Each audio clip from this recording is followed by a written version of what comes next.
രണ്ട് ഘട്ടമായി നടന്ന പശ്ചിമബംഗാൾ തെരഞ്ഞെടുപ്പിൽ 77 ഇടങ്ങളിലാണ് തെരഞ്ഞെടുപ്പ് അട്ടിമറിക്കപ്പെട്ടു എന്ന ആരോപണം ഉയർന്നത്. ഇത് സംബന്ധിച്ച് തെരഞ്ഞെടുപ്പ് കമ്മീഷന് പരാതിയും നൽകിയിരുന്നു.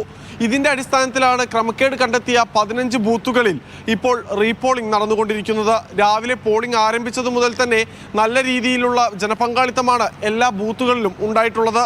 പ്രധാനമായും അഗ്രഹാട്ടിലും അതോടൊപ്പം തന്നെ ഡയമണ്ട് ഹാർബറിലുമായുള്ള 15 ബൂത്തുകളിൽ ആണ് ഇപ്പോൾ വോട്ടിംഗ് നടക്കുന്നത്. ഈ ഇടങ്ങളിലെല്ലാം തന്നെ വലിയ രീതിയിലുള്ള കേന്ദ്രസേനയെ വിന്യസിച്ചുകൊണ്ട് സുരക്ഷ ഉറപ്പുവരുത്തിയിട്ടുണ്ട്. പോളിംഗ് ബൂത്തുകൾക്ക് സമീപത്ത് ആളുകൾക്ക് കൂട്ടം കൂടാനും അതോടൊപ്പം തന്നെ സംഘടിതമായി എന്തെങ്കിലും പരിപാടികൾ നടത്താനും അനുമതി നിഷേധിച്ചിട്ടുണ്ട്. എന്തായാലും ഈ തെരഞ്ഞെടുപ്പ് കാലത്ത് മറ്റ് അക്രമ സംഭവങ്ങൾ റീപോളിംഗിൽ ഉണ്ടാകുന്നില്ല എന്ന് ഉറപ്പുവരുത്താനാണ് ഇപ്പോൾ കേന്ദ്ര സർക്കാരിൻ്റെ ശ്രമം. മാത്രവുമല്ല, ഏതെങ്കിലും രീതിയിലുള്ള അട്ടിമറി ഉണ്ടായാൽ അവിടെ ശക്തമായി ഇടപെടാനും കേന്ദ്രസേനയ്ക്ക് നിർദ്ദേശം നൽകിയിട്ടുണ്ട്. പോളിംഗ് സാമഗ്രികൾ സൂക്ഷിച്ചിട്ടുള്ള കൊൽക്കത്തയിലെ സ്ട്രോങ് റൂമിന് മുന്നിൽ നിരോധനാജ്ഞ പുറപ്പെടുവിച്ചിരിക്കുകയാണ് തെരഞ്ഞെടുപ്പ് കമ്മീഷൻ. നേരത്തെ ആരോപണമുയർന്നതും കൊൽക്കത്തയിലെ ഈ ഇൻഡോർ സ്റ്റേഡിയത്തിലുള്ള പോളിംഗ് സാമഗ്രികൾ സൂക്ഷിച്ചിരുന്ന സ്ട്രോങ് റൂമിനെ സംബന്ധിച്ചാണ്.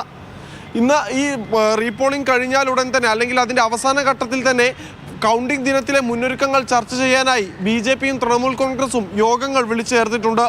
തൃണമൂൽ കോൺഗ്രസ് ഓൺലൈനായി വിളിക്കുന്ന കൗണ്ടിംഗ് ഏജന്റുമാരുടെ യോഗത്തിൽ മമതാ ബാനർജി പങ്കെടുക്കും. സംസ്ഥാനത്തെ പോളിംഗുമായി ബന്ധപ്പെട്ടുകൊണ്ട് തെരഞ്ഞെടുപ്പ് കമ്മീഷനെതിരെ സന്ധിയില്ലാ സമരം തുടരുകയാണ് തൃണമൂൽ കോൺഗ്രസ്.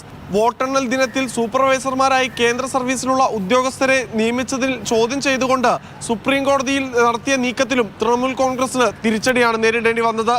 നേരത്തെ കൽക്കത്ത ഹൈക്കോടതി പുറപ്പെടുവിച്ച ഉത്തരവ് ശരിവെക്കുകയാണ് സുപ്രീം കോടതി ചെയ്തത്. അതായത് കേന്ദ്ര സർക്കാർ ഉദ്യോഗസ്ഥർ അല്ലെങ്കിൽ കേന്ദ്ര സർവീസിലെ ജീവനക്കാർ സൂപ്പർവൈസർ ആകുന്നതിൽ എന്താണ് തെറ്റ് എന്ന് സുപ്രീം കോടതി ചോദിച്ചു.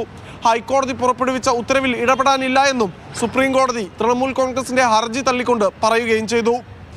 ക്യാമറമാൻ ജിഷ്ണു ബാലകൃഷ്ണനൊപ്പം വിഷ്ണു പ്രസാദ്, മാതൃഭൂമി ന്യൂസ്, ഡൽഹി.